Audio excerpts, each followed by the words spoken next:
తూర్పుగోదావరి జిల్లా సీతానగరం మండలం మునుకూడలి ఇసుకరాం సమీపంలో విషాద ఘటన చోటు చేసుకుంది.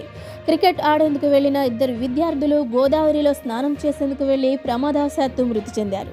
మృతులు 14 నుంచి 15 సంవత్సరాల వయసు కలిగిన విద్యార్థులుగా తెలుస్తోంది. సమాచారం అందుకున్న పోలీసులు ఘటనా స్థలానికి చేరుకుని గోదావరి నుంచి మృతదేహాలను వెలికితీశారు. కేసు నమోదు చేసి దర్యాప్తు చేపట్టారు.